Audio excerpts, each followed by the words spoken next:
नमो अरिहन्ताणं नमो सिद्धाणं नमो आयर्याणं नमो उवज्झायाणं नमो लोए सवसाहुणं तीन भुवन में सार वीतराग विज्ञानता शिव स्वरूप शिवकार नमः त्रियोग संहारिके। ये परम मांगली ग्रंथ हम पढ़ रहे हैं श्री छहड़ाला जी। इसके रचिता पंडित श्री दौलत राम जी हैं। इसके अंतर्गत उन्होंने लिखी है 6 ढालें। उसमें से हमारी चल रही तीसरी ढाल में सम्यक दर्शन का वर्णन है।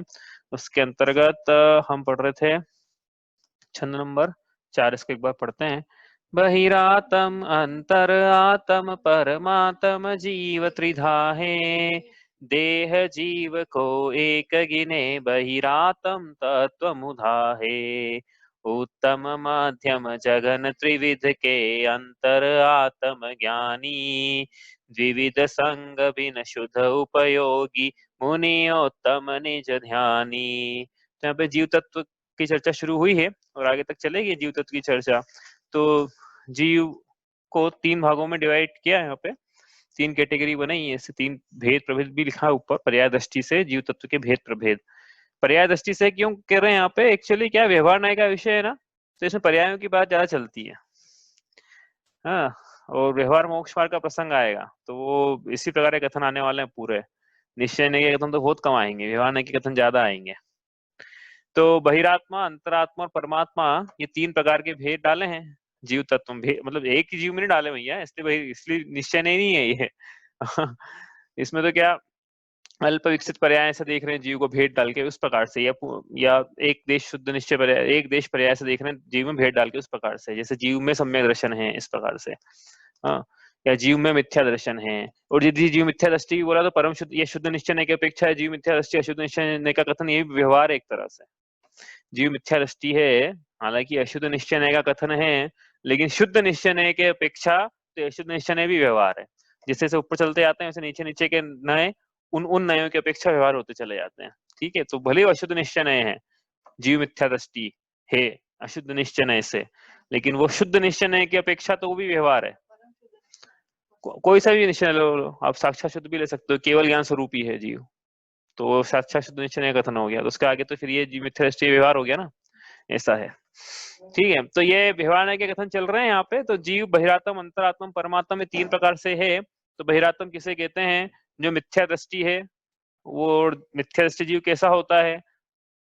7 तत्व में विपरीत श्रद्धान होता है। तो एक प्रमुख लक्षण दे दिया यहाँ पे, एक कितना इंपॉर्टेंट लक्षण होगा ये मिथ्या दृष्टि का, कि वो देह, मतलब क्या लिखे कि आश्रम में विपरीत श्रद्धान, पुण्य में, पाप में, बंध में, इतना सब लिखने की जरूरत नहीं। उन्होंने एक लक्षण देना है यदि तो कौन सा दूं, सोचा होगा ना हमने। एक लक्षण देना कौन सा दूं, ये पूरी वर्ण चर्चा तो वहां पे करके आ गया दूसरी ढाल में। यहाँ पे एक एक चरण में बताना है तो क्या बताऊं, तो उन्होंने लिखा देह जीव को एक गिने। कितना इंपॉर्टेंट लक्षण है, मतलब ये कि मिथ्या दृष्टि जीव क्या करता है, यही है मतलब ये। और अलग अलग मानेगा, सम्यक दृष्टि एक ही मानता है, लेकिन जीव और देह को मिथ्या दृष्टि जीव एक ही मानता है। और तत्वों में मोहित है, 7 तत्वों के नाम लिखे नहीं है, यही है एक। और इस कारण से वो 7 तत्वों में विपरीत श्रद्धानी है, इसलिए ऐसे जीव को बहिरात्मा कहते हैं। और हमने पढ़ा है इसके कि बहिरात्मा जो है स्थूल रूप से तो यही कहेंगे पहले गुण स्थान में होता है, और सूक्ष्म रूप से विवेचन करना है तो पहले, दूसरे, तीसरे गुण स्थान में बहिरात्मा होते हैं। इसके बाद उन्होंने कहा उत्तम मध्यम जघन त्रिविध के अंतरात्म ज्ञानी। इसके बाद बहिरात्मा का प्रसंग तो हो गया हमारा कल पूरा। अब हम आज से शुरू करेंगे अंतरात्मा। तो अंतरात्मा कितने प्रकार के हैं ऐसा उन्होंने लिखा है। अंतरात्मा 3 प्रकार के हैं, जघन, मध्यम और उत्तम। तो अंतरात्मा कहना कि इससे पहले बात तो ये चौथी पंक्ति का तो अपन आज नहीं करेंगे, बाद में करेंगे। अंतरात्मा किसे कहते हैं? बहिरात्मा किसे कहते हैं? जो मिथ्या दृष्टि जीव उसको बहिरात्मा कहते हैं। अंतरात्मा किसे कहते हैं? लेकिन अब सम्यक दृष्टि बोलोगे तो फिर ये क्या है, इसमें अतिव्याप्ति दोष आएगा, परमात्मा भी आ जाएंगे। तो वो तो ठीक है, चलो खैर। बाकी हम जो परिभाषा बनाए उसमें क्या अंतरात्मा की परिभाषा, अंतरात्मा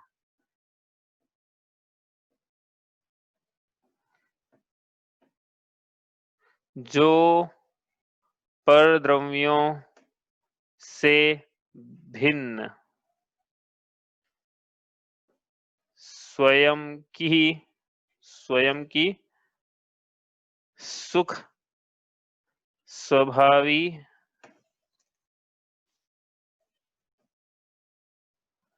आत्मा को उपादेय मानता है, जानता है। वो साथ में एक कंडीशन और लिख रहे हैं, और अनुभव करता है। अब अनुभव पूरा नहीं है, अनुभव करता है। जैसा परमात्मा के पाया जाता है ऐसा अनुभव नहीं है, लेकिन अनुभव करता है, एक देश अनुभव करता है जितना भी पाया जाता है, जैसी जैसी योग्यता है। तो अंतरात्मा वो है जो शरीर से परद्रव्यों से भिन्न मेरी सुख स्वभावी आत्मा ही पूर्ण रूप से पर उपादेय है, ऐसा मानता है, जानता है, अनुभव करता है, उसे अंतरात्मा कहा। अंतरात्मा 3 प्रकार के लिखे पंडित जी ने। क्या क्या ऊपर अपन ने चार्ट बनाया था, जघन, मध्यम और उत्तम। याद कर लेना, जघन्य, मध्यम। जघन्य का मतलब ये कोई नकारात्मक शब्द नहीं है, ये जघन्य यहाँ पे है, नकारात्मक शब्द नहीं है जघन्य। जघन्य का मतलब ये है कि लोएस्ट, मिनिमम, इस प्रकार। जघन्य, उत्कृष्ट, ऐसा दो बोलते हैं ना, तो जघन्य मतलब लो, और उत्कृष्ट मतलब हाई, उत्तम मतलब हाई। तो यहाँ जघन्य का मतलब आप कुछ ऐसा मत लेना कि ये क्या शब्द बोल दिया। हमको स्टार्टिंग में से लगता था कि जघन्य मतलब तो जघन्य अपराध के ऐसा बोलते थे ना, तो जघन्य मतलब ऐसा है कि जैसे कोई अच्छा शब्द नहीं। हाँ, यहाँ लिखा है देखो, जघन्य, मध्यम, उत्तम। ठीक है अंतरात्मा। तो उन्होंने पहले ही बोल के आ गए थे कि सम्यक ज्ञानी है वो, सम्यक ज्ञानी जीव है, मतलब सम्यक दृष्टि हो गया, ऐसे सम्यक दृष्टि विशेषण डाल दिया ऊपर। अब इसमें जघन्य अंतरात्मा कौन है, ये विषय उठा। तो जघन्य अंतरात्मा के लिए अपन पढ़ते हैं। देखो ये पंक्ति नहीं पढ़ रहे हैं अभी, पहले भी आपको बताया है, याली पंक्ति जो है ना, याली पंक्ति अभी नहीं पढ़ रहे हैं, इसको अपन बाद में करेंगे, इसका अर्थ है ना, याली पंक्ति का अर्थ बाद में करेंगे। हम अभी अगली पंक्ति पे चलते हैं, पांचवा छंद पढ़ते हैं एक बार। इसमें वर्णन है कि ऊपर उत्तम अंतरात्मा बताया, इसमें एक पंक्ति में मध्यम अंतरात्मा और एक पंक्ति में जघन्य अंतरात्मा, और फिर अगली पंक्ति में परमात्मा का स्वरूप और सकल परमात्मा, ये बतलाया। ठीक है, पढ़ते हैं एक बार। मध्यम अंतर आत्म है जे देशव्रति अनगारी, जगन कहे अविरत समदृष्टि, तीनों शिव मगचारी, सकल निकल द्वेविध परमात्म तिन में घाति निवारी, श्री अरहंत सकल परमात्म लोकालोक निहारी। क्या कहा यहाँ पे, ऊपर बताया उन्होंने उत्तम अंतरात्मा, हम यहाँ पे पहली पंक्ति में बताया मध्यम अंतरात्मा, जो अभी नहीं कर रहे हैं। दूसरी पंक्ति, दूसरा चरण जो लिखा, दूसरा चरण पढ़ते हैं अभी। तो दूसरा चरण में लिखा है जघन्य अंतरात्मा किसे कहते हैं, जघन्य कहे अविरत समदृष्टि, ऐसा लिखा ना। तो जघन्य अंतरात्मा कौन है, उन्होंने बिल्कुल एक ही शब्द में लिख दिया, अविरत सम्यक दृष्टि। जघन कहे अविरत मतलब अविरत, समदृष्टि मतलब समदृष्टि मतलब सम्यक दृष्टि। तो जघन्य अंतरात्मा, अविरत सम्यक दृष्टि, हो गया, बस इतना ही था। उसके बाद तीनों शिवमोक्षाचार्य इसका अर्थ तो बाद में करेंगे अपन, जब तीनों पढ़ लेंगे। लेकिन जघन्य अंतरात्मा तो इतना ही है। अब जघन्य अंतरात्मा फिर कहा अविरत सम्यक दृष्टि, तो अविरत सम्यक दृष्टि मतलब क्या, ये बात ये आती है। अविरत मतलब क्या, अविरत मतलब जिसके वीरती नहीं पाई जा रही है। वीरत मतलब क्या होता है, तो इसको क्या विस्तार से पढ़ेंगे जब अपन आश्रो पढ़ेंगे ना, तो मिथ्या विरति वापस शब्द आएगा, मिथ्या विरति प्रमाद का शाय योग, तो हम बस पढ़ेंगे। लेकिन स्थूल रूप से ये समझने के लिए आप ये समझ लो कि विरति मतलब व्रत का धारण। विरति वैसे क्या है, दो प्रकार से होती है, दो प्रकार से, मतलब प्राणी संयम और इंद्रिय संयम को बोलते हैं विरति। अभी हम लिख नहीं रहे, अब समझ लो, बस आप लिखेंगे अभी थोड़ा आगे जाके। तो प्राणियों की रक्षा करना और इंद्रियों के विषयों में लीन न रहना, प्राणी संयम धारण करना, उसको विरति बोलते हैं। लेकिन एक दूसरी व्याख्या से ये भी बोल सकते हैं पापों के त्याग को व्रत बोलते हैं। तो ये इसमें लेश मात्र भी इसके व्रत नहीं पाए जा रहे हैं, मतलब इसके अविरति पाई जा रही है। जिसके लेश मात्र भी व्रत नहीं है वह जघन्य अंतरात्मा है। कहने का मतलब ये है, जिसके लेश मात्र भी संयम नहीं है, लेकिन सम्यक दृष्टि जीव है वो। ऐसा सम्यक दृष्टि जीव जिसके लेश मात्र भी संयम नहीं है, वह अविरत सम्यक दृष्टि है। समझ में आ गई बात। अब संयम मतलब यही व्रतों का अंगीकार करना, पापों का त्याग करना, इसको हम बोलते हैं संयम। तो ये क्या है, अब आप बोलोगे कि भाई उसमें आप लोगों के प्रश्न उठना चाहिए यहाँ से कि संयम नहीं पाया जा रहा, मतलब घोर घनघोर असंयम पाया जा रहा होगा इसके जीवन में। हाँ, सम्यक दृष्टि जीव है, जघन्य अंतरात्मा है, और आप कह रहे हो कि इसके अविरति पाई जा रही है, असंयम पाया जा रहा है, लेश मात्र भी संयम नहीं पाया जा रहा है। और पंडित जी बोलेंगे ऐसा आगे, चारित्र मोह वश लेश न संयम। ढाल ही अविरत सम्यक दृष्टि की वास्तविक जो तीसरी ढाल है, ये अविरत सम्यक दृष्टि की ढाल है, उसी का वर्णन चलना है इसमें, चौथी ये तीसरी ढाल में। तो बोलेंगे चाहे कि अविरत सम्यक दृष्टि के तो लेश मात्र भी संयम नहीं है। तो कोई ये जीव ये मत समझ लेना कि लेश मात्र भी संयम नहीं है मतलब इसके जीवन में घनघोर असंयम होगा, इसके जीवन में रात्रि भोजन होगा, कंदमूल चल रहे होंगे, और व्यभिचार चलता होगा, हिंसा का व्यापार करता होगा, ये इसके देवशास्त्र गुरु के भी देव दर्शन के ठिकाने नहीं पड़ते होंगे, इंद्रियों के विषयों में होता होगा थोड़ा बहुत ज्यादा। तो ये ऐसा नहीं है भाई। हाँ, ये देखो, जीव जैन कुल में पैदा हुआ तो किसी ने रात्रि भोजन छोड़ा, तो रात्रि भोजन छोड़ा मतलब संयम का धारण किया, ऐसा नहीं बोलना है। पहले ही बताया था एक बार कि हमने संयम का धारण कर लिया, देखो कितना बड़ा संयम। रात्रि भोजन, ये रात्रि भोजन संयम में आते ही नहीं है। कंदमूल छोड़ दिया, संयम में आते ही नहीं है। ये तो ऐसी बात हो गई कि मतलब किसी ने लड़की छेड़ने का त्याग कर दिया, हम लड़की नहीं छेड़ेंगे, अब देखो हम कितने बड़ा संयमी हो गए। हम यू टीजिंग नहीं करेंगे, हम व्यभिचार नहीं करेंगे, तो कि संयमी हो जाएगा? संयमी की डिग्री देते हैं उसको, उससे नहीं होता संयमी भैया। हाँ, वो संयमी के लिए यम पूर्वक, यम मतलब क्या होता है तो अपन आगे देखेंगे, लेकिन आजीवन के लिए पापों का त्याग करना होता है, उसको बोलते हैं कि विरति इसके जीवन में पाई जा रही है। पाप क्या होते हैं और कैसे कर किया जाता है त्याग, वो तो यहाँ का विषय नहीं है, वो तो चौथी ढाल और छठी ढाल में लेंगे हम अलग से, उसके लिए तो पंडित जी लिखेंगे ही।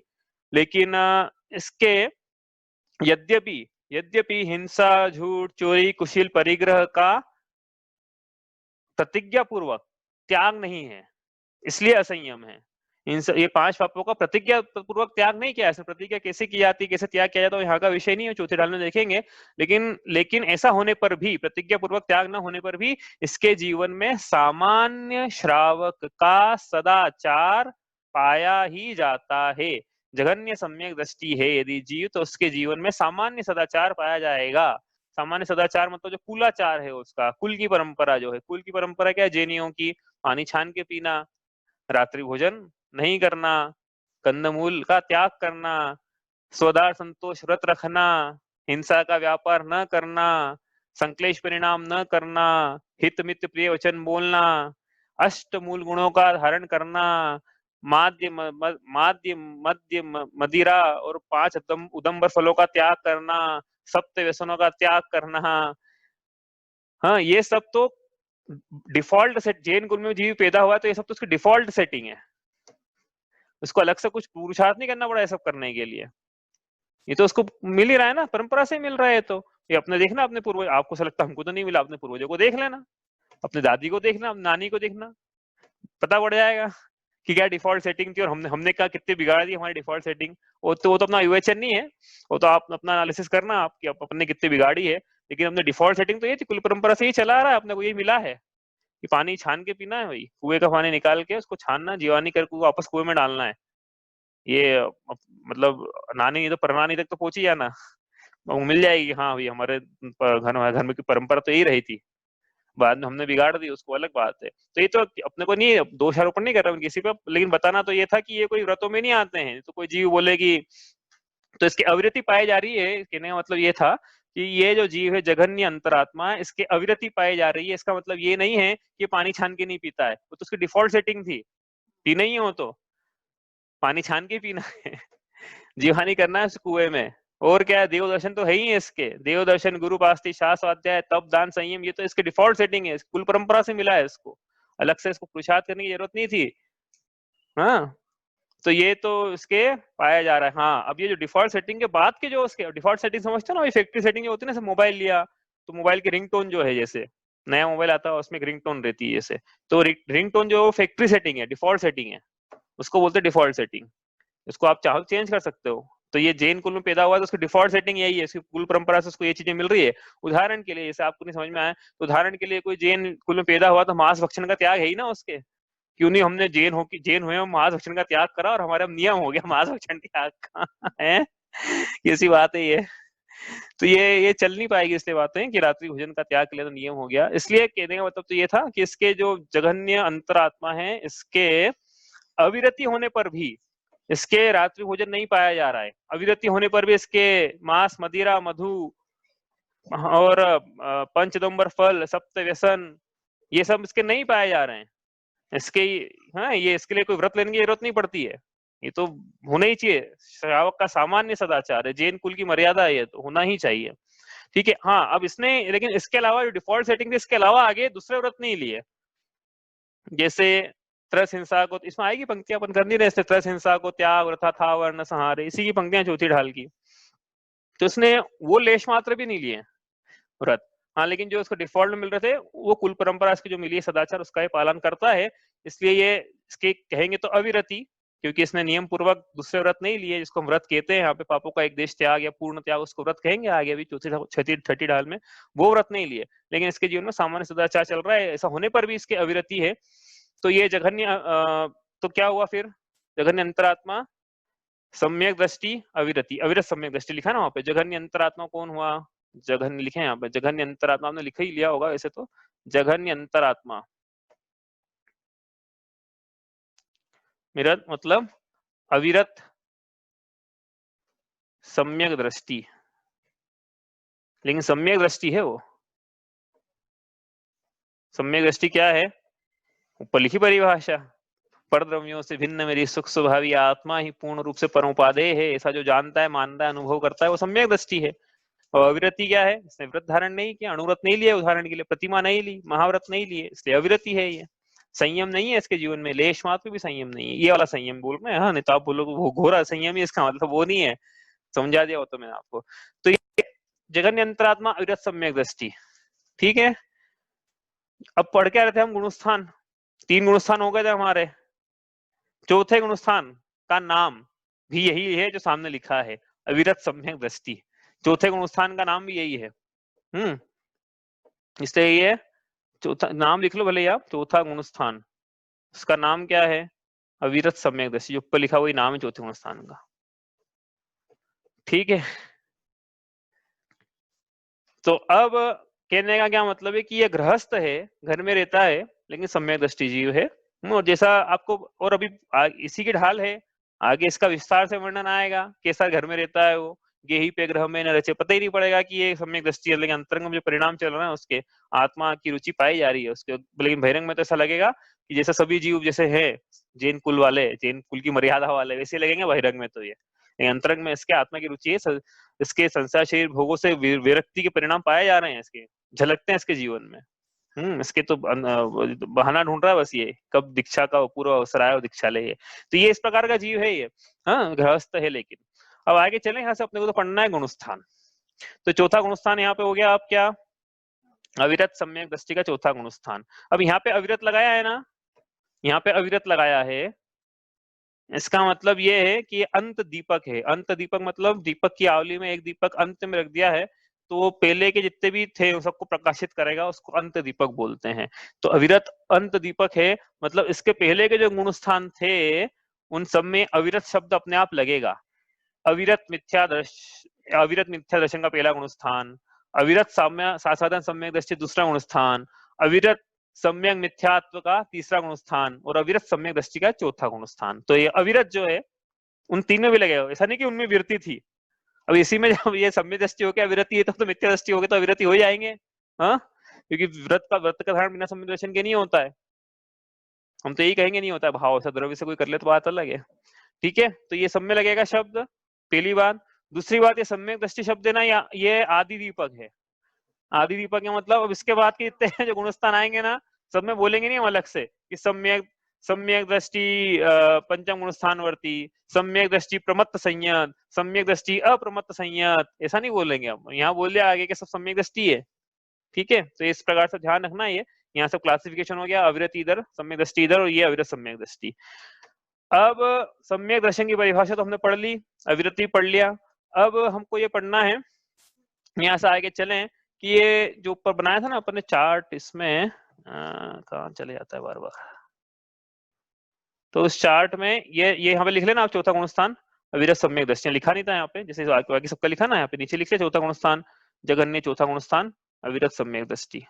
ठीक है। मध्यम उत्तम मत लिखना भैया, चौथे में लिखना बस।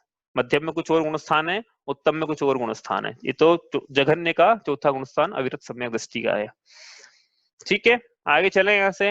अब ये जो सम्यक दर्शन है, सम्यक दृष्टि, ये कौन सा जीव है, कैसे बनता है जीव सम्यक दृष्टि, तो अपन ने पढ़ लिया। एक प्रकार का सम्यक दर्शन तो हमने पढ़ लिया, उसका रिवीजन भी कर लिया। कौन सा सम्यक था? सम्यक दर्शन के 3 भेद होते हैं। अब यहाँ से शुरू करते हैं आज बात, क्योंकि बात तो यही करनी है सम्यक दृष्टि की। तो सम्यक दर्शन का कि भावों की अपेक्षा से 3 भेद है। हाँ, भावों की अपेक्षा से लिख लेना चाहो तो, भावों की अपेक्षा, जीव के भाव की अपेक्षा या कर्म की अवस्थाओं की अपेक्षा, 3 भेद सम्यक दर्शन के। कौन कौन से? वो तो हमने एक तो पढ़ ही लिया, औपशमिक। दूसरा, अब बहुत बड़े शब्द बोला है, आज समझेंगे, छायोपशमिक। और तीसरा छायिक। मतलब 3 प्रकार के सम्यक दृष्टि होते हैं, औपशमिक सम्यक दृष्टि, छायोपशमिक सम्यक दृष्टि, छायिक सम्यक दृष्टि। तीनों ही चौथे गुणस्थान में पाए जा सकते हैं, आगे के गुणस्थानों में पाए जाते हैं, लेकिन हमको तो अभी आज चौथा गुणस्थान पढ़ना है, इसलिए इनको अविरति बनाए रखेंगे। मतलब इनको व्रत नहीं दिलवाएंगे। उपशमिक सम्यक दृष्टि है लेकिन अविरति है, छायोपशमिक सम्यक दृष्टि है लेकिन अविरति है, छायिक सम्यक दृष्टि है लेकिन अविरति है। ये व्रत दिलवा देंगे तो आगे का गुणस्थान बन जाएगा। ठीक है, तो अपने को पढ़ना, लेकिन चौथा गुणस्थान, उसमें 3 प्रकार के सम्यक दर्शन पढ़ लेते साथ में।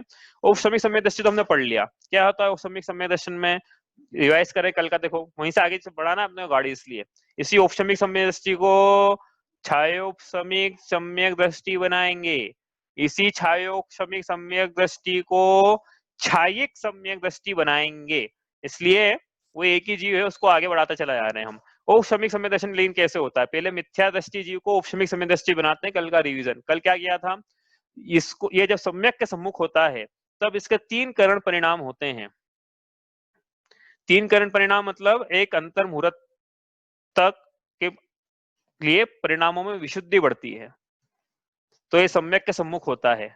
कौन? मिथ्या दृष्टि जीव। मिथ्या दृष्टि जीव को उपशमिक सम्यक दृष्टि बनाना है, तो क्या करेंगे, मिथ्या दृष्टि जीव लिया, उसको जैसे कि सब्जेक्ट है अपना उसको लिया, मतलब वो क्या करेगा, वो मिथ्या दृष्टि जीव है, वो 3 करण परिणाम करेगा अंतर मुहूर्त के लिए। अंतर मुहूर्त मतलब कितना समय होता है? अंतर मुहूर्त लिखा था ना यहाँ पे, कितना होता है? 48 मिनट्स में 2 समय कम कर लेना भैया। हाँ, 48 मिनट्स का मुहूर्त होता है अंतर मुहूर्त, इसमें 2 समय कम करके अंतर मुहूर्त की अवस्था बन जाती है।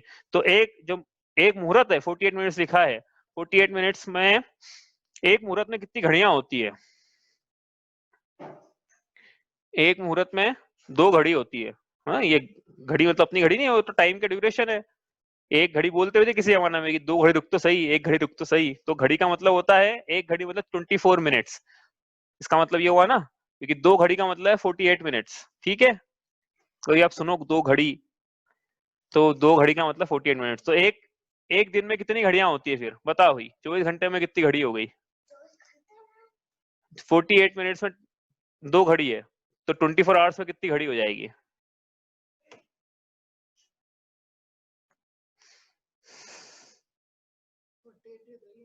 हाँ,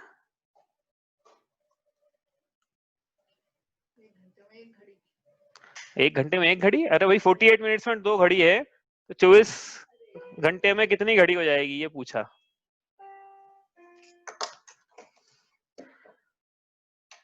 तो भैया ऐसा है कि पूजा में जो विनय पाठ करते हैं हम, मतलब सब लोग तो नहीं करते हैं, मतलब विनय पाठ का सब लोग वाली पाठ नहीं करते जो हम लोग करते हैं, उस पाठ में आता है कि भगवान मैं आपकी पूजा करने के लिए आया हूँ, तो उसमें पंक्ति आती है, 8 प्रहर की, 8 प्रहर की। हाँ, 30 घड़ी।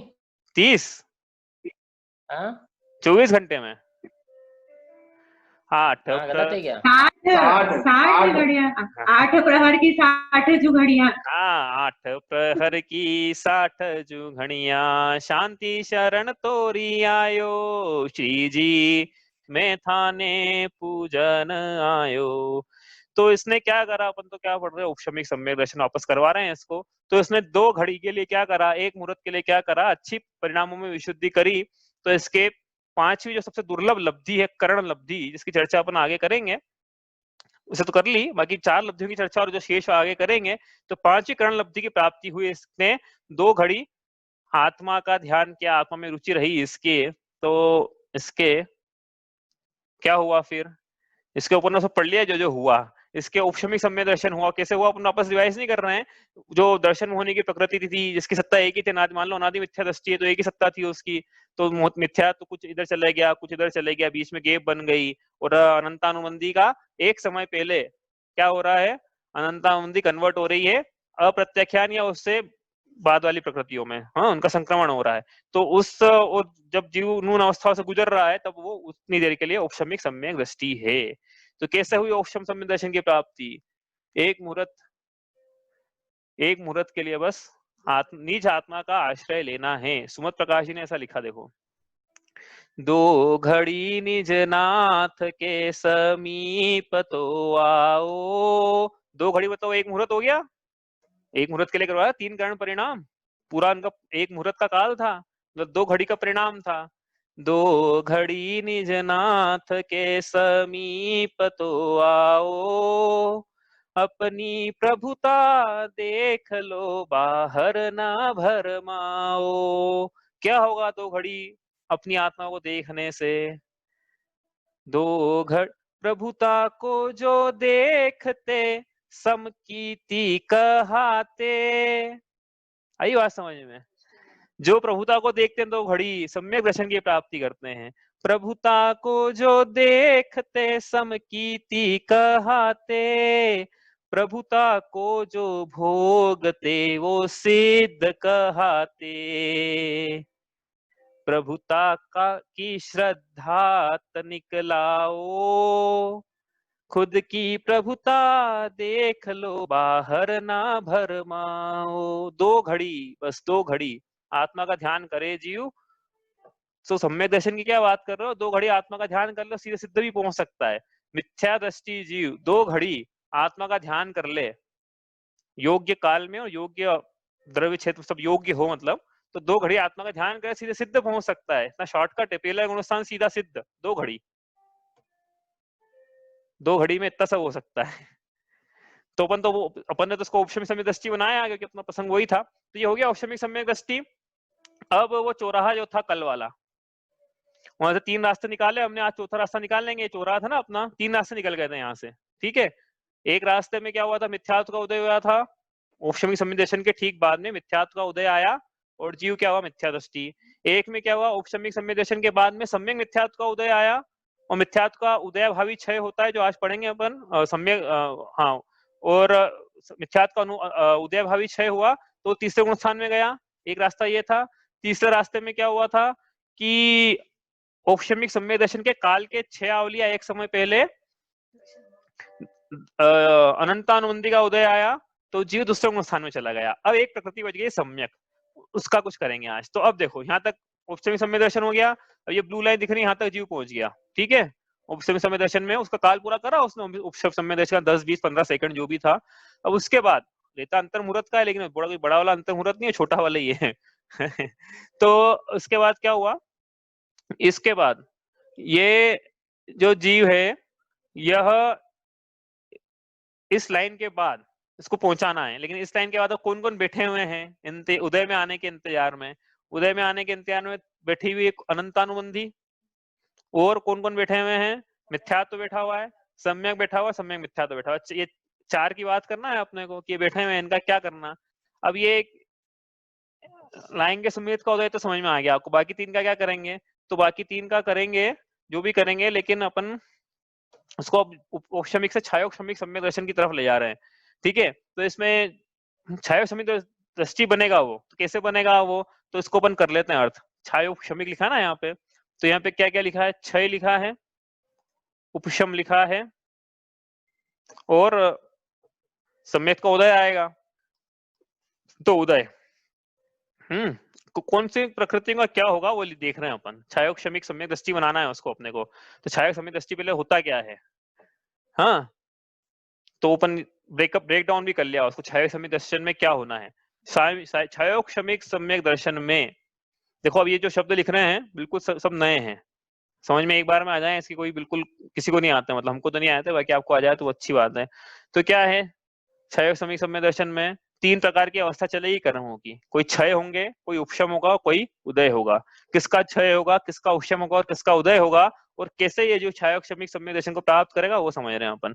तो क्षय मतलब किसका क्षय है, वर्तमान में उदय में आने वाले सर्व घाती स्पर्धकों का उदयाभावी क्षय। उपशम किसका है, भविष्य में उदय में आने वाले सर्वघाती स्पर्धकों का सद अवस्था रूप उपशम। उदय किसका है, वर्तमान में उदय योग्य देश घाती स्पर्धकों का उदय। ये तीन जब कर्मों की अवस्था होती है तब जीव का जो भाव होता है उसे छायोपशमिक भाव कहते हैं।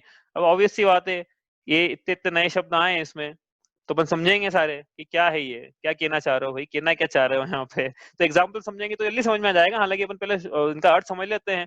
तो पहले क्षय लिखा ना, क्षय को देखते हैं, क्षय की परिभाषा लिखी है, क्षय किसका क्षय है। तो क्या लिखा, वर्तमान में उदय में आने वाले, तो प्रेजेंट एट प्रेजेंट में कुछ प्रकृतियां उदय में आएगी, उनकी बात कर रहे हैं हम अभी। तो उनमें से भी अब प्रकृतियां दो प्रकार की होती है, एक होती है सर्वघाती और एक होती है देशघाती। तो सर्वघाती क्या होती है, देश ये लिखा ना पे, सर्वघाती लिखा है यहाँ पे, और यहाँ पे लिखा देशघाती। ठीक है, यहाँ पे भी लिखा सर्वघाती। तो सर्वघाती क्या है और देशघाती क्या है, हाँ तो ये पढ़ते हैं पहले। सर्वघाती प्रकृति किसे कहते हैं, सर्वघाती कर्म की सर्वघाती प्रकृति किसे कहेंगे। हाँ कर्म है ना, 8 कर्म, 8 कर्म के फिर उत्तर भेद हो जाते हैं 148, और वो करे नहीं अपन ने, कभी करेंगे कभी मौका मिला तो। तो उनमें से कुछ प्रकृतियां जो है सर्वघाती और कुछ प्रकृतियां देशघाती हैं। तो डेफिनेशन क्या है सर्वघाती की, सर्वघाती प्रकृति वो प्रकृति है, हाँ सर्वघाती प्रकृति जो अपने प्रतिपक्षी, अनुजीवी लिख रहे हैं आप, चाहो तो मत लिखो, अनुजीवी गुण का, गुण ही लिख लो आप भी चलेगा, मैंने अनुजीवी क्लैरिटी के लिए लिख दिया, जो अपने प्रतिपक्षी अनुजीवी गुण का पूरा घात करे, यानी किंचित भी प्रकट न होने दे, किंचित भी गुण को प्रकट न होने दे, इसका मतलब ये है पूरे ही घात कर दिया ना, प्रकट न होने दे। उदाहरण के लिए केवल ज्ञानावरण, 5 प्रकार के, अभी क्या ज्ञानावरण के 5 भेद है। ज्ञानावरण कर्म की प्रकृति के बोल रहे, ज्ञान का नहीं बोल रहे, ज्ञान के 5 भेद है, उन 5 ज्ञानों का जो आवरण करे उस हिसाब से कर्म के भी ज्ञानावरण के 5 भेद है। तो केवल ज्ञानावरण यह कर्म की सर्वघाती प्रकृति है। कैसा सर्वघाती प्रकृति है कि केवल ज्ञानावरण का उदय भी चल रहा है, हमारे आपके सबके चल रहा है, जितने भी छद्मस्त हैं उनके सबके केवल ज्ञानावरण का उदय चल ही रहा है। और जब केवल ज्ञानावरण का उदय चल रहा है तो ये इसका जो प्रतिपक्षी गुण है क्या है, वो केवल ज्ञान, तो केवल ज्ञान को किंचित भी प्रकट नहीं होने दे रहा है। ऐसा नहीं है कि हमको कुछ कुछ केवल ज्ञान पाया जाता है, क्योंकि केवल ज्ञान में ऐसा कुछ कुछ थोड़ी चलता है। तो केवल ज्ञान है या नहीं है, तो नहीं है, क्यों नहीं है, क्योंकि इसकी प्रतिपक्षी जो प्रकृति थी केवल ज्ञान को घातने वाली, केवल ज्ञान रूपी जो गुण है आत्मा का, उसको घातने वाली प्रतिपक्षी प्रकृति, उसका नाम है केवल ज्ञानावरण कर्म। तो केवल ज्ञानावरण कर्म में सर्वघाती प्रकृति वाला कर्म है। इसका जब उदय आता है तब ये केवल ज्ञान का पूरा पूरा घात कर देता, केवल ज्ञान को किंचित भी प्रकट नहीं होने देगा। ऐसा है केवल ज्ञानावरण। वैसे केवल, और अपन बहुत सारे अपन तो नाम, मतलब एक से समझ लो आप, तो केवल ज्ञानावरण समझ में आ गया ना, कि एक आध बोल ले उदाहरण। केवल ज्ञानावरण एक ऐसी प्रकृति है जो केवल ज्ञान नाम के गुण का पूरा घात करती है, मतलब केवल ज्ञान को पर्याय में प्रकट नहीं होने दे रही, कहने का मतलब किंचित भी प्रकट नहीं होने देगी, किंचित भी गुण ना प्रकट होने दे, लिखा भी नीचे। ठीक है, तो सर्वघाती हो गई है। और देशघाती तो आसान है, सर्वघाती समझ में आ गया तो कॉपी पेस्ट भी कर सकता हूँ ऊपर से उठा के नीचे इसको, तो एक आध शब्द चेंज करेंगे और हो जाएगा। जो अपने प्रतिपक्षी कर्म का पूरा लिख लेना आप। अब कि लिखूं मैं? बोलो आप क्या करना है। जो अपने प्रतिपक्षी गुण का पूरा घात न करे, किंचित गुण प्रकट होने दे, उसे कहेंगे देशघाती प्रकृति। समझ में आई बात? अपने प्रतिपक्षी अनुजीवी गुण का पूरा घात न करे, पूरा घात न लिखना है यहाँ पे, न करे, न करे, किंचित गुण प्रकट होने दे, किंचित गुण को प्रकट होने दे, इसको बोलेंगे देशघाती प्रकृति। तो मति ज्ञानावरण, ये कौन सी प्रकृति है? अब ये क्या है बोलेंगे तो देखो, अब ये बहुत ज्यादा कॉम्प्लेक्सिटी है। अब ये बोलते देशघाती है, लेकिन सर्वघाती के स्पर्धक भी होते हैं, और इतनी ज्यादा कॉम्प्लेक्सिटी की बात नहीं कर रहे हैं, स्थूल रूप से समझना है अभी। तो मति ज्ञानावरण देशघाती प्रकृति है, और उस देशघाती प्रकृति का उदय होने पर भी जीव के मति ज्ञान प्रकट है। मति ज्ञानावरण का सबको उदय चल रहा है अभी, जितने भी संसारी बैठे ना, सबको मति ज्ञानावरण का उदय है, आपको मुझे सबको, ठीक है। तो इसका उदय होने पर भी जीव को मति ज्ञान पाया जा रहा है, कुछ तो ज्ञान का उघाड़ पाया जा रहा है ना, वो जो ज्ञान का उघाड़ उसको मति ज्ञान बोल रहे हैं भैया। आपको समझ में नहीं आता मति ज्ञान, तो जो भी हमारे ज्ञान पाया था मति शुद्ध ज्ञान है। तो जो है इसका उदय होने पर भी, इसका उदय चल रहा है मति ज्ञानावरण का, लेकिन ये प्रकृति उदय में आने के बाद भी अपने प्रतिपक्षी जो गुण है मति ज्ञान, उसका पूरा हाथ कुछ ना कुछ उघाड़ पाया जा रहा है। मति ज्ञान का मतलब कुछ ना कुछ मति ज्ञान पाया जा रहा है ना हमें, लेकिन कुछ भी केवल ज्ञान नहीं पाया जा रहा है। तो मति ज्ञानावरण जो देशघाती प्रकृति, समझाने के लिए आपको बताया मैंने, इस प्रकार से दो प्रकार की प्रकृतियां हैं। एक तो अपने प्रतिपक्षी का पूरे ही घात कर दे, कुछ पूरा जैसे आवरण है ना, पूरा ढक दे उसको, और एक ढके तो सही लेकिन छेद है बीच में से। तो उसमें से क्या है? ज्ञान की प्रतिपल उठे तरंग, झांकता उसमें आत्म राम, उसमें से आत्म राम झांक रहे हैं। तो ये हुई देशघाती प्रकृति। ठीक है, आया समझ में? नहीं आया तो पूछ लेना भैया, ये समझ में नहीं आएगा तो फिर दिक्कत है। अभी तो बहुत कुछ समझना है, क्योंकि इसमें तो शुरुआत हुई है। ठीक है, स्पर्धक किसे, अब अगला शब्द आया इसमें स्पर्धक, ये स्पर्धक यहाँ लिखा है, ठीक है, स्पर्धक लिखा ना यहाँ पे। स्पर्धक क्या होते हैं अब ये स्पर्धक?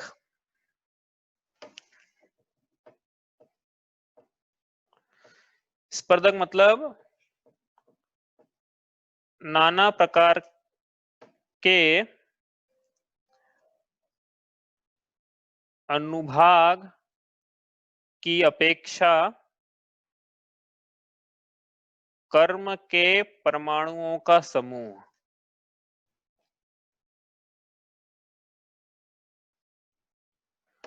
अब ये अनुभाग क्या होता है? एक नया शब्द आ गया, अनुभाग। कर्म की फलदान शक्ति,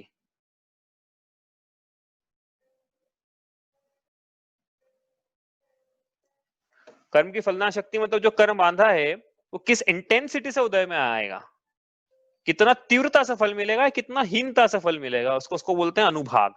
ठीक है, तो कषाय जैसे है, कोई कषाय कर्म उदय में आ रहा है, उसका अनुभाग ज्यादा है तो जीव ज्यादा कषाय के भाव करेगा, इस प्रकार से है वो। ठीक है, तो कर्म की फलदान शक्ति, कर्म में फलदान शक्ति ना, परिभाषा कर्म की यही थी कि कारमान वर्गणाएं आत्मा के मिथ्या वृद्धि प्रमाद कषाय योग के साथ आत्मा के साथ इस प्रकार बंधन को प्राप्त होता है, इस प्रकार संश्लेष संबंध को प्राप्त होता है कि उन कारमान वर्गणाओं में फलदान शक्ति पड़ती है। तो इसी कारमान वर्गणाओं को ही तो कर्म कहते हैं, मतलब कर्म में फलदान शक्ति होती है। तो कर्म की जो फलदान शक्ति की जो इंटेंसिटी है, तीव्रता, कितनी शक्ति ज्यादा है कितनी कम है, उस फलदान शक्ति को अनुभाग कहते हैं। तो ये अलग अलग प्रकार के अनुभाग हो सकते हैं। तो अलग प्रकार के अनुभाग का जब समूह बनाया तो समूह को हम बोलते हैं स्पर्धक। हाँ, आया समझ में? हाँ, समूह को स्पर्धक बोलते हैं, ऐसा ऋचा बोल रही है। तो बताओ फिर निषेक और स्पर्धक में क्या अंतर है? निषेक और स्पर्धक में क्या अंतर है? कल निषेक बताए थे, वो भी कर्म परमाणुओं का समूह था। आज स्पर्धक बतलाया, वो भी कर्म परमाणुओं का समूह है। तो अंतर क्या है स्पर्धक और निषेक में? हाँ, और वो निषेक?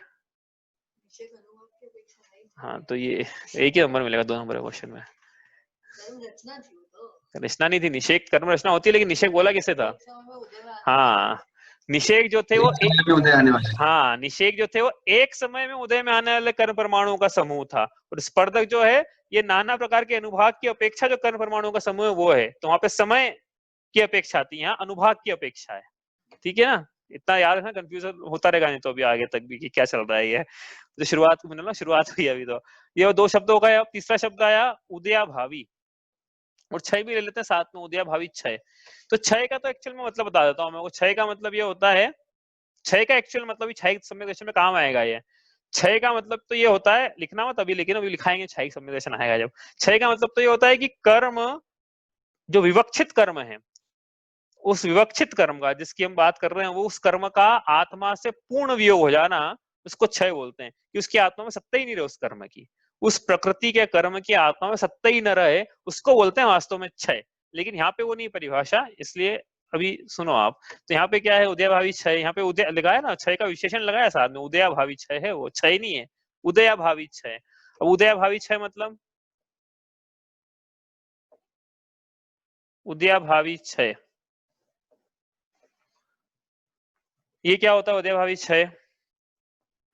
वर्तमान में उदय में आने वाले सर्वघाती स्पर्धकों का उदय के एक समय पहले अनंत गुना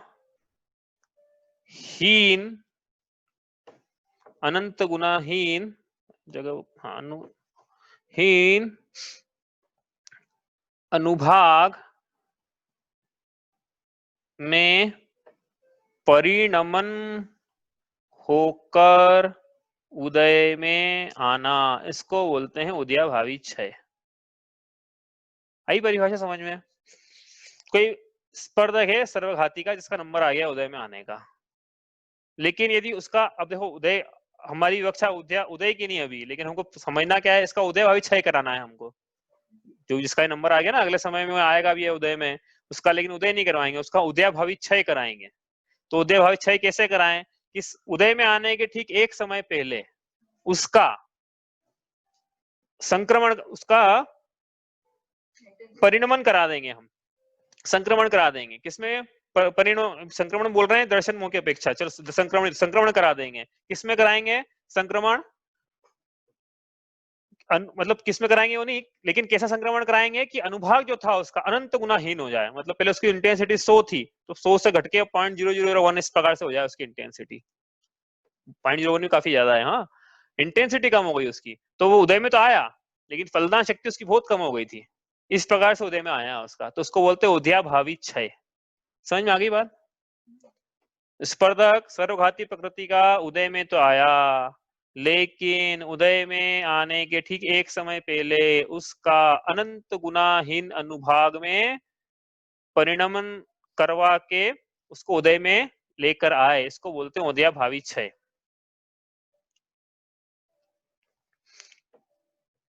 यहाँ पे एक शब्द और लिख लो, देशघाती के रूप में उदय में आना। मतलब क्या था? सर्वघाती का अपन ने कराया इस प्रकार से अनुभाग का संक्रमण कि वो पहले जीव के गुण को पूर्ण तरह से घात रहा था, लेकिन अब पूर्ण को घातने की उसमें ताकत नहीं बची। अब वो घातेगा भी तो थोड़ा सा घात पाएगा, देशघाती के रूप में घात पाएगा। यही बात समझ में? अनंत गुना हीन कर दिया उसका अनुभाग, इंटेंसिटी। कहाँ सर्वघाती, कहाँ वो पूरे जीव, पूरे प्रतिपक्षी को पूरा घात देता है, लेकिन अब पूरा नहीं घात रहा है, और वो सिर्फ जो है अंश मात्र घात रहा है, उसको बोल, तो उसको ये जो क्षय हुआ है इसको बोलते हैं उदयभावी क्षय। ठीक है, अब इसमें और उसमें क्षय में क्या अंतर है कि ये जो क्षय करवा रहे हैं ना, ये प्रति समय करवाना पड़ रहा है। मतलब ये एक तरह से बंधुआ मजदूरी है, एक तरह से क्या बोलते हैं ना उसको, दिहाड़ी श्रमिक, रोज कमाना खाना है। तो जब भी उदय में आएगा एक समय पहले, फिर उदय में आएगा एक समय पहले, हाँ। और वहां पे क्या हो गया था, क्षय में क्या होगा कि क्षय में तो एक साथ सबका करा देंगे, सबकी खत्म कर देंगे उसकी। ये अंतर है, इसलिए ये क्षय नहीं है, उदयभावी क्षय है। कि उदय में आने के ठीक एक समय पहले उसका देशघाती के रूप में उसको उदय में लेके आएंगे। क्यों? क्योंकि उसका जो अनुभाग है वो अनंत गुनाहीन कर देंगे। आ रहा है कि नहीं आ रहा समझ में? नहीं आ रहा तो बोल देना। हाँ, नहीं आ रहा तो आप बोल देना कि ये समझ में। देशघाती में उदय में आया उसका, तो भी अभी जैसे अभी अपना उदाहरण था कि 100 किलो का पत्थर सर पे लगता और अब 0.01 ग्राम का पत्थर सर पे लगा है बस। हाँ, वो 0.01 ग्राम का पत्थर सर पे लगा है और वो लगा और निकल गया, आत्मा से निकल गया वो। तो कहाँ 100 किलो का, कहाँ 0.01 ग्राम, तो लगा नहीं लगा एक तरीके की बात है वो तो ना। इस प्रकार से उसकी इंटेंसिटी कम कर दी अपन ने, फलदान शक्ति कम कर दी, इसको बोलते हैं उदयाभावी क्षय। आई बात समझ में? अब ये अपन उदाहरण लेंगे, उदाहरण से वो समझ में आ जाएगा। अब लेकिन फिर भी नहीं आया था तो आप पूछ लेना कहीं पे भी। ये तो हुआ क्या, क्षय हो गया, उदयाभावी क्षय। मतलब ये अपन ने यहाँ लिखा था छायोपशमिक भाव। हाँ, ये क्षय की परिभाषा नहीं है एक्चुअल में, ये उदयाभावी क्षय की परिभाषा, लेकिन वो मैंने इसलिए लिखा था क्षयोपशम के ऊपर। छायोपशमिक का मतलब क्या है, क्षय किसका करवाना है, उससे लिखा था मैंने। तो यहाँ उदयाभावी लिख लो साथ में आप, नहीं तो आपको कंफ्यूजन हो जाएगा। उदयाभावी क्षय, और यहाँ सद अवस्था रूप उपशम भी लिख लेना, सद अवस्था रूप उपशम। ठीक है, लेकिन ये क्षय और उपशम ये शब्द लिखे हैं, ये ऊपर से लिखे छायोपशमिक से। ठीक है, अब आते हैं अपन उपशम पे। उपशम तो हमने पढ़ लिया, तो वही उपशम है क्या ये? नहीं, वो तो प्रशस्त उपशम था, और ये है सद अवस्था रूप उपशम। तो सद अवस्था रूप उपशम क्या है अब ये? इसमें, हाँ इसमें देखो शब्द कोई नया आ रहा है क्या इसमें? भविष्य में उदय में आने वाले सर्वघाती स्पर्धक, पढ़ लिया हमने ये। अब ये ऊपर वाले जो थे वर्तमान में आ रहे थे, क्षय में यहाँ पे जो थे वर्तमान में आ रहे थे, ये भविष्य में आएंगे। ये दोनों सर्वघाती, ये भी सर्वघाती है, ये भी सर्वघाती है, लेकिन ये ऊपर वाले वर्तमान में और ये आएंगे भविष्य में। तो भविष्य में उदय में आने वाले सर्वघाती स्पर्धक, अभी तो नहीं आ रहे, फ्यूचर में कभी आएंगे, उनका क्या करना है? उनका करना है सद अवस्था रूप उपशम। ऐसे वो होते हैं स्वयं। तो सद अवस्था रूप उपशम मतलब क्या होता है, अब ये वो लिख लेते हैं। सद अवस्था रूप उपशम,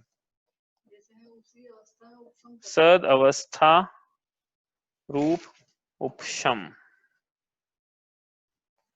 तो ऊपर लिखा था वर्तमान में उदय, नीचे लिखा भविष्य में उदय में।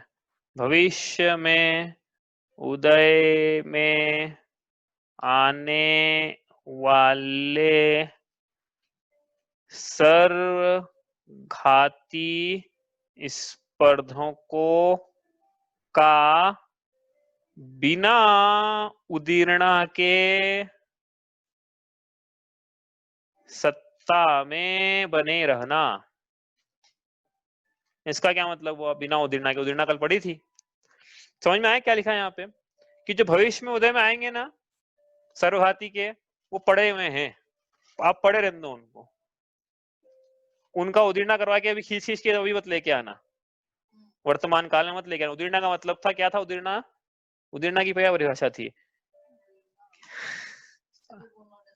स्थिति पूर्ण, आप देख के वो स्थिति पूर्ण होने के पहले कर्म का उदय में आ जाना, उसको उदीर्णा कहते हैं। तो ये जो सर्वघाती स्पर्धक है जो भविष्य में उदय में आएंगे, इनको वर्तमान में उदय में मत लेके आना। तो इनका क्या करना कि जहां है उनको वहीं रहने दो, और सर्वघाती के रूप में रहने दो, संक्रमित भी मत कराओ, जैसे वहीं रहने दो, उनका उदीर्णा मत होने देना। मतलब हाँ, जैसे जैसे ये अपन बनाए यहाँ पे लाइन ऐसी है, ये स्पर्धकों की लाइन थी ऐसी है, ठीक है, जीव अभी यहाँ पर है, ठीक है, तो ये जो स्पर्धक है ये नीचे नहीं आ जाए, ये स्पर्धक नीचे नहीं आ जाए, मतलब जीव इसको भोग रहा है, मतलब इस समय को भोग रहा है, तो ये स्पर्धक नीचे नहीं आ जाए। तो ये जो स्पर्धक बने हुए हैं भले सर्वघाती के बने हुए ऊपर, ये है ना एक परमाणु सर्वघाती के बने हुए, तो बने रहने दो उनको सर्वघाती, इनको नीचे नहीं लाना है। ठीक है, ये हुआ सद अवस्था रूप उपशम। ठीक है, आया समझ में? आ गया भाई, आसान था वैसे मेरे ख्याल से। और उदीर्णा समझ में आ गई हो आपको तो। उदीर्णा मतलब भविष्य में उदय, भविष्य पढ़ रहने दो उनको, आएंगे जब आएंगे इंस्टॉलमेंट जब आएगी उदय में, प्री पेमेंट नहीं करना है अपने को, नो प्री पेमेंट। जब शेड्यूल में आएगा तब देखेंगे क्या करना है। ठीक है, ये हुआ सद अवस्था रूप उपशम। अब क्या बचा यहाँ पे? हो गया ये इतना।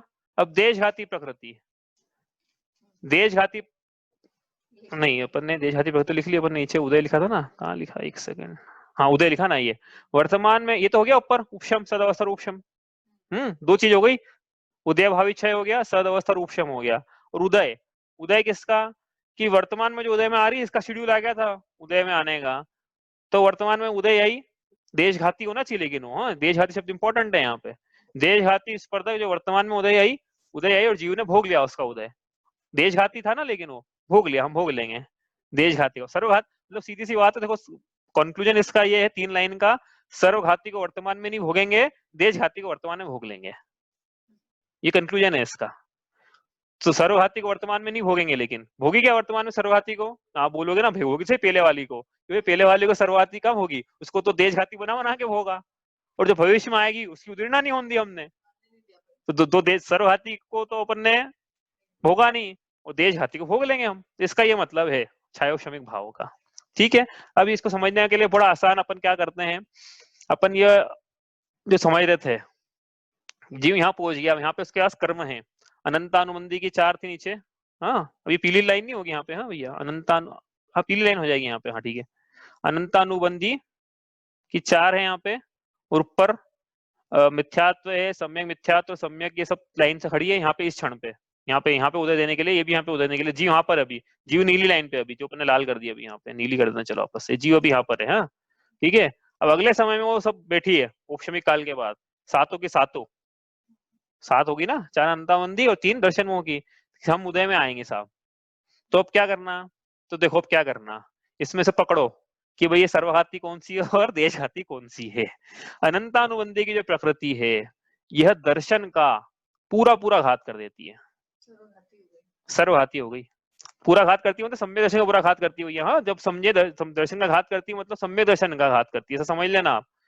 कर्म की कोई भी ऐसी प्रकृति नहीं है जो दर्शन को ही घटा दे जीव में से, कि अब तुम बिना दर्शन के हो जाओगे, अब तुम बिना ज्ञान के जड़ हो जाओगे, ऐसा नहीं होता है। हाँ, तो इसका मतलब दर्शन का घात करती है मतलब दर्शन की पर्याय का, समीचीन पर्याय का घात करती है। तो अनंतानुबंधी तो है सर्वघाती। और मिथ्यात्व नाम की प्रकृति है, वो क्या है, वो भी दर्शन का पूरा घात करती, सम्यक दर्शन का, और तभी तो पहले गुण स्थान में था वो, सम्यक दर्शन का पूरा घात था। तो मिथ्यात्व भी सर्वघाती हो गया मतलब, तो सर्वघाती कौन कौन सी हो गई, अपन यहाँ लिखे सर्वघाती हो गई मिथ्या, मतलब भाई इन जो विवक्षित है उसमें बता रहे हैं अपन ना, मिथ्यात्व हो गई और अनंतानुबंधी की 4 हो गई, ठीक है। और जो सम्यक मिथ्यात्व है ना, ये भी सर्वघाती है, क्योंकि अब आप बोलोगे सर्वघाती कहाँ है, तो मिश्रित भाव था ना इसका, तो देशघाती होना चाहिए, नहीं, लेकिन इसने जो सम्यक दर्शन रूपी, जो निर्मल सम्यक दर्शन रूपी पर्याय थी, जो सम्यक दर्शन था, उसका तो घात कर दिया ना इसने, जैसा सम्यक दर्शन होना चाहिए, समीचीन जैसा होना चाहिए, उसका घात कर दिया इसने, तो सर्वघाती प्रकृति है, इसको ध्यान रखना आप। सम्यक मिथ्यात्व सर्वघाती प्रकृति है। तो देशघाती कौन सी बची है, अब देशघाती तो एकमात्र एक ही बची है, वो है सम्यक प्रकृति। अब आप बताओ, छायोक्षमिक भाव के लिए किसका उपशम कराना है सदावस्था रूप, किसका, सही क्वेश्चन समझ में आ गया ना, आ गया क्वेश्चन समझ में ना, ये डेटा है वो फॉर्मूला है, तो फॉर्मूले में डेटा को रखना है, किसका सदअवस्था उपशम कराना है, किसका उदय भावी क्षय कराना है, और किसका उदय कराना है, ये बताओ आप। क्यों बताएं, क्योंकि छायोक्षमिक सम्यक तो कराएंगे ना उसको, इसलिए उदय ऋचा बोल रही, सम्यक का बहुत आसान है, उदय तो इससे पहले सबसे पहले उदय तो क्योंकि देशघाती एक ही बची थी भाई, तो देशघाती का उदय करा दो। तो वर्तमान में उदय में आने वाले देशघाती स्पर्धा का उदय मतलब किसका उदय है, छायोक्षमिक सम्यक दर्शन में सम्यक्त्व का उदय, सम्यक्त्व नाम की जो प्रकृति है देशघाती, भी समझ में आ रहा है कि सम्यक तो ये दर्शन मोह को 3 टुकड़े हुए थे ना, उसमें से एक प्रकृति है देश, ये देशघाती है, ये सम्यक दर्शन हाथ नहीं कर पाएगी, पूरा प्रकट होने देगी, इसका उदय करा दो, ठीक है, हो गया उदय। अब किसका कराना उदय भावी क्षय और किसका कराना है सदअवस्था रूप उपशम। मिथ्यात्व का तो उदय भावी क्षय करा दो मेरे हिसाब से। मिथ्यात्व का सैया बोल रहे हैं उदय भावी क्षय, ठीक है, मिथ्यात्व का उदय भावी क्षय करा देते हैं। बची अनंतानुबंधी, हाँ, वो तो बीच वाला हो जाएगा, उदय भावी क्षय तो यहाँ करा दिया अपन ने मिथ्यात्व का, और आप बोल रहे हो अनंतानुबंधी यहाँ करा दें, है ना, ऐसा आप बोल रहे हो। और कोई कुछ बोलना चाहता है? नहीं, उदयभावी क्षय इसका कराओ,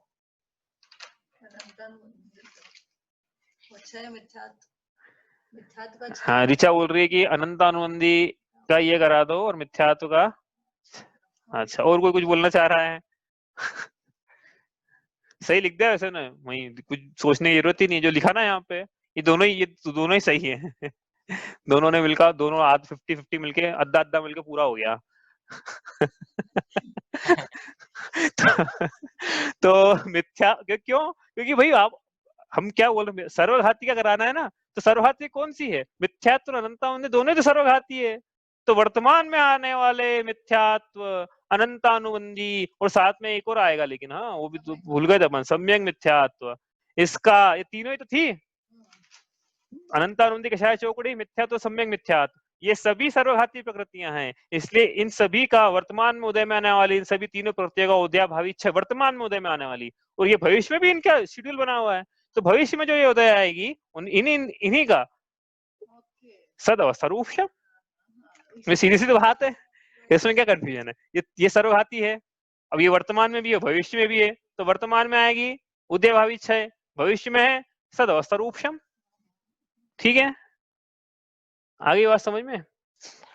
तो फिर छायोग शमिक सम्यक दर्शन में यहाँ पे क्या हुआ था, वापस समझ लो ऊपर डायग्राम में अपना डायग्राम ये था ना, यहाँ पे अभी डायग्राम ऐसा हो गया कि इसमें क्या समझे अपन, नीचे थोड़ा सा अपन बना देते हल्का सा, यहाँ पे था जीव, अब यहाँ पे 1 2 3 तो दर्शन होने की, और 1 2 3 4 ये अनंतानुबंधी।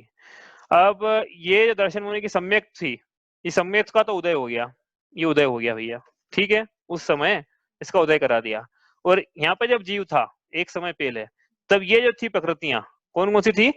मिथ्यात्व, सम्यक मिथ्यात्व, अनंतानुबंधी, कषाय चौकड़ी, इसका एक समय पहले क्या कराया? एक समय पहले इसका अनुभाग घटा दिया। तो मिथ्यात्व का अनुभाग घटाया, सम्यक का अनुभाग घटाया, अनंतानुबंधी का अनुभाग घटाया, ठीक है, ये करा, और अब बोला उदय में आ जाओ। तो वो भी तेज, अब अनुभाग घट गया, उनमें ताकत नहीं बची, सम्यक दर्शन का नाश कर पाए, और सम्यक में तो ऐसी ताकत नहीं थी, वो तो तेज घाती थी। तो जीव के सम्यक दर्शन बना हुआ है। कौन सा सम्यक दर्शन बना हुआ है? छायोग शमिक सम्यक दर्शन बना हुआ है। नहीं, चौथा गुण स्थान पढ़ रहे हैं अपन, छायोग शमिक 5 थोड़ी कोई है कि उपशमिक में चौथा तो छायोग शमिक में 5 और छायिक में छठा, ऐसा नहीं है। हो सकता है वहां पे, हो सकता है, लेकिन हम चौथा पढ़ रहे हैं। अभी तो चौथा ही पढ़, अविरति वाला है, मतलब इन्होंने अविरति ले रखी ना, साथ में इनके व्रत नहीं है अभी। मुद्दा है कि इसमें व्रत नहीं तीनों के, ना उपशमिक के व्रत है, ना छायोग शमिक के, ना छायिक के। ठीक है, ये बात समझ में आ गई? चलें आगे यहाँ से, किसी को नहीं समझ में आया तो पूछ लो भैया, ये सबसे डिफिकल्ट था। ये छायोग शमिक भाव तो ऐसा है कि अपन क्या है कि आप मैं मतलब अपन, मैं अपनी तारीफ नहीं कर रहा हूँ अपन आप सब लोगों की, लेकिन ये ऐसा है कि जैसे जो शास्त्र के पढ़ने वाले अच्छे लोग हैं ना, उनसे भी आप पूछोगे छायोग शमिक सम्यक दर्शन समझाओ, तो एक बार उनको भी थोड़ा हो सकता बोलेंगे कि पढ़ के आता हूँ मैं फिर समझाऊंगा, मतलब क्योंकि ये थोड़ा डिफिकल्ट विषय है ना, इसलिए हर किसी का छायोग शम नहीं है ज्ञान का नहीं है क्या हर किसी का क्षयोक्षम ज्ञान का? ऐसा ज्ञान का क्षयोक्षम, ये बोल पहली ढाल से ले, ज्ञान का क्षयोक्षम क्या होता है? ज्ञान का क्षयोक्षम वर्तमान काल में उदय में आने वाले मति ज्ञानावरण के सर्वघाती स्पर्धकों का उदयाभावी क्षय, भविष्य में उदय में आने वाले मति ज्ञानावरण के सर्वघाती स्पर्धकों का सद अवस्था रूपशम, और वर्तमान काल में उदय में आने वाले मति ज्ञानावरण के देशघाती स्पर्धकों का उदय। हाँ, अब ये मैं इसलिए समझा नहीं रहा था इसको, ऋचा बोलती है मति ज्ञान सर्वघाती यही का, अब वो थोड़ा कॉम्प्लेक्स हो जाएगी चीज इसलिए नहीं समझा रहा हूँ मैं, रहने दो उसको। ऐसा है कि देशघाती में दोनों स्पर्धक होते हैं, सर्वघाती और देशघाती भी, लेकिन लिखना मत अब यार, तो बड़ा कंफ्यूजन हो जाएगा आपको, इसलिए आप रहने दो, ठीक है। तो ये तो अपन को ज्ञान, अपन को समझा, अपन तो ये समझते हैं इसका क्या होगा। मिथ्यात्व जो थी 6 समझते हैं अपन, उपशन तो समझ में आ गया आपको, सम्यक समझ में आ गया, इसका उदय चल रहा है, ये तो जैसे कि तैसे बने हुए हैं, इनमें तो कुछ नहीं चेंज है। हाँ, लेकिन इनका क्या हो रहा है, इनमें बदल बदल के आ रहा है, ये बदल के मतलब ज्यादा अनुभाग से कम अनुभाग में। तो मिथ्यात्व तो सर्वघाती अनुभाग वाली प्रकृति थी, तो ये कन्वर्ट होगी, किसमें कन्वर्ट होगी? देशघाती में। तो एक बात बताता हूं मैं आपको, मिथ्यात्व नाम की प्रकृति देशघाती की जिस प्रकृति में कन्वर्ट होगी, उस प्रकृति का नाम ही सम्यक है, उस प्रकृति का नाम सम्यक है, यही वाला सम्यक है, यही वाला। कहने का मतलब क्या बता है, ये मिथ्यात्व जो था ये सम्यक में कन्वर्ट हो के उदय में आ रहा है, एक समय पहले सम्यक में कन्वर्ट उदय में आ गया। कहाँ बनाया था डायग्राम, वापस चला गया अपना। मिथ्यात्व उदय में आने के ठीक एक समय पहले सम्यक में कन्वर्ट हुआ, ये मिथ्यात्व जो था ना, ये मिथ्यात्व मान लो ये वाला, तो ये उदय में आने के एक समय पहले सम्यक में कन्वर्ट हो गया, ठीक है।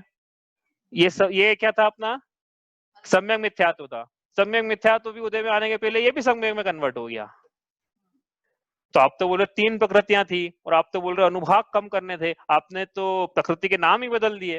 भाई आप ये बोलो ना कि मिथ्यात्व जो था वो उसी का अनुभाग कम हुआ और मिथ्यात्व देशघाती के रूप में उदय में आया, ऐसा बोलो ना। आपने तो प्रकृति ही बदल दी, संक्रमण करा दिया दूसरी में आपने तो मैंने एक दिन बताया था कि ये एकमात्र ऐसी प्रकृति है, मिथ्यात्व एकमात्र ऐसी प्रकृति है जिसमें अनुभाग बदलता है तो प्रकृति का नाम बदल जाता है। तो प्रकृति तो एक ही है, प्रकृति एक ही है। मान लो यहाँ पे 0 है, यहाँ पे 100 है। कैसे बनाए इसको 0 100 बनाए कि हाँ ये 0 है और ये 100 है। मान लो इंटेंसिटी 100% तो 0%, ठीक है। 3 टुकड़े जब हुए उसके मिथ्यात्व के, हाँ तो मिथ्यात्व के 3 टुकड़े ऐसे हुए, ये 1 2 और 3, ठीक है। तो प्रकृति तो एक ही थी, वो मिथ्यात्व यहाँ से लेके यहाँ तक मिथ्यात्व की प्रकृति थी। अब उसके अनुभाग के मतलब जो अनुभाग मतलब टुकड़े होने के पहले ऐसा था वो। ये तो इतना हो गया, यहाँ पे नीचे बना लेता हूँ, ये समझ में नहीं आएगा, 1 सेकंड थोड़ा ज्यादा लगेगा टाइम आज, लेकिन मैं चाहता हूँ कि ना पूरा हो जाए कम से कम एक लॉजिकल एंड। तो टुकड़े होने के पहले मिथ्यात्व मान लो ऐसा था, यहाँ पे 0 है, यहाँ पे 100 है और यहाँ पे एक लाइन डाली मैंने अभी। तो लाइन के पहले लाइन के पहले यहाँ से लेके यहाँ तक है वो 100% इंटेंसिटी है उसकी, यहाँ पे 0% है, बीच में कुछ है लिख नहीं सकते हो कितना है। तो ये जो टुकड़े होने के पहले सारी प्रकृति के अनुभाग यहाँ पे थे, वो मिथ्या तो यहाँ पे था पूरा, तो उसका अनुभाग नापे अपन मीटर से तो यहाँ पे आएगा। लेकिन टुकड़े होने के बाद क्या हुआ, कुछ अनुभाग इधर चला गया उसका, यहाँ पे 0 था, यहाँ पे 100% था, तो कुछ अनुभाग मिथ्यात्व का यहाँ चले गया, तो कुछ अनुभाग वाली प्रकृतियां मतलब कुछ प्रकृतियां उनका अनुभाग अदर शिफ्ट हो गया, वो कुछ प्रकृतियों का अनुभाग इसके बीच में शिफ्ट हो गया यहाँ पे। तो ये क्या है, तो ये यहाँ से लेके यहाँ तक मिथ्यात्व था, तो यहाँ से लेके यहाँ तक तो भी मिथ्यात्व की कुछ ही का हुआ ना, बाकी सब तो इधर ही है अभी, है ना, बाकी बची तो इधर ही है। जो इधर शिफ्ट हुई ना, इनका नाम है सम्यक, इनका अनुभाग कम हो गया सम्यक। और ये बीच वाली जो है इनका नाम क्या है, सम्यक मिथ्यात्व, ठीक है। तो ये जो है इसके इधर जो है ये सर्वघाती प्रकृति है और इसके इधर देशघाती प्रकृति है। आया समझ में, नहीं आया तो थोड़ा और कॉम्प्लेक्स समझाता हूँ, आप समझ में। ये 3 है, लता, दारू, अस्थि और शेल। ये जिनको थोड़ा ऊपर समझना है उनके लिए है ये। तो पहले क्या था, पहले सब इधर थे, दारू के इधर थे, दारू में 2 लाइन डाल दी, दारू में इधर थे सब मिथ्यात्व वाले। अब जैसे वो 3 टुकड़े हुए तो कुछ प्रकृतियां बीच में आ गई दारू के बीच में, कुछ प्रकृतियां लता और दारू में फैल गई। अब ये लता दारू अस्थि शेल क्या है, वो इंटेंसिटी होती है ना, मैंने वही है। लता बिल्कुल स्टिफनेस नहीं रहती उसमें, मतलब कड़कपन नहीं है लता में, दारू में थोड़ा ज्यादा कड़कपन है, अस्थि में थोड़ा और, अस्थि मतलब हड्डी में और ज्यादा कड़कपन है, और शेल में एकदम कड़कपन है। तो इंटेंसिटी हो गई ना कड़कपन की। शास्त्रों के उदाहरण है भैया, ये लता दारू अस्थि शेल है, मैं मन से नहीं बता रहा हूँ, ऐसे कैसे मिलेंगे गोमर सार कर्मकांड। दारू मतलब पेड़, दारू का मतलब होता है लकड़ी।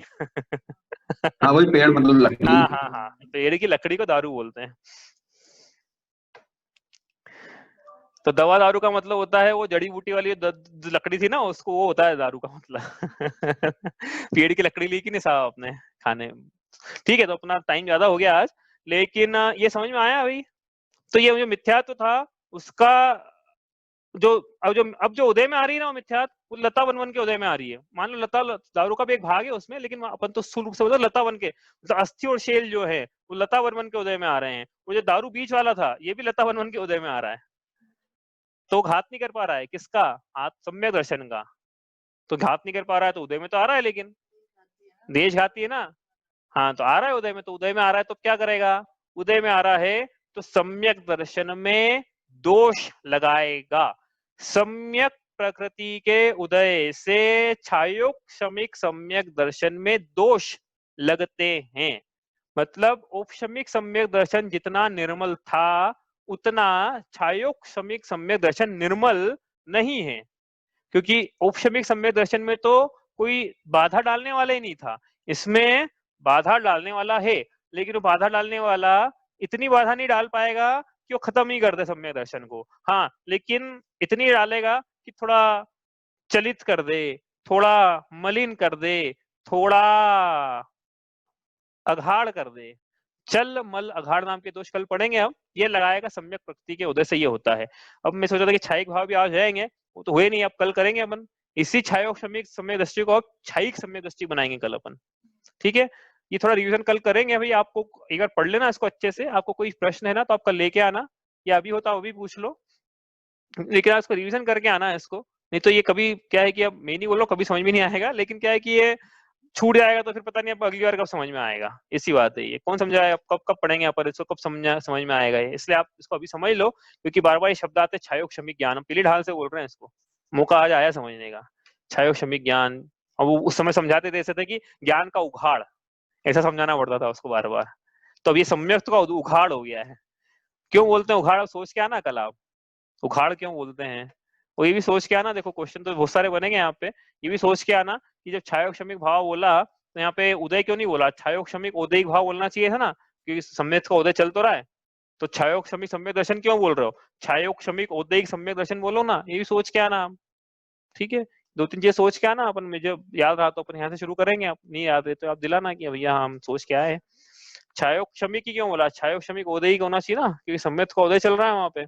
तो तीन के परिणाम है छायोग क्षमिक भाव, क्षय उपशम उदय, तीन चीज चल रही है ना।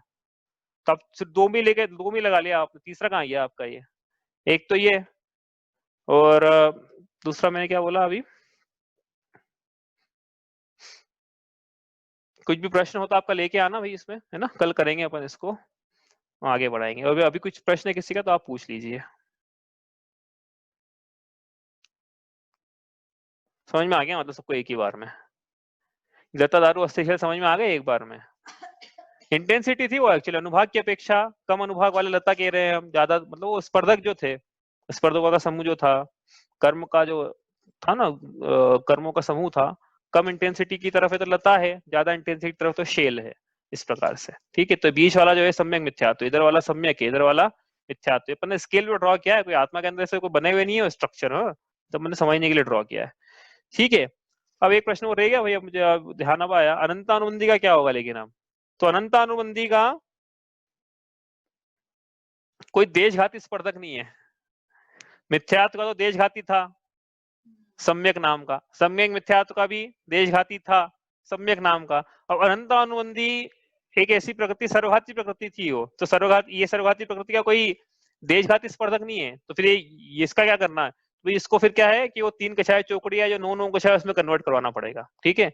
इसको अनंतानुबंधी में कन्वर्ट नहीं करा सकते कि अनंतानुबंधी कोई हीन होगी, उसमें नहीं होगा, इसका है ही नहीं कोई स्पर्धक उसका, अनंतानुबंधी का देशघाती स्पर्धक ही नहीं है कोई, तो इसको फिर दूसरे में कन्वर्ट करा के उदय में लाना पड़ेगा, ठीक है। संजलन और उसमें चले जाएगा ना। हाँ संजलन अप्रत्यक्षान में भी डाल दो ना, संजलन उससे हीन हो गया ना। हाँ नहीं बात सही है आपकी, लेकिन अपन किस में भी डाल दो, अपन अप्रत्यक्षान में डाल दो उसको, अपन अनंतानुबंधी नहीं होना चाहिए, उसकी भाई बहन कोई भी हो, अनंतानुबंधी होना चाहिए बस, ठीक है।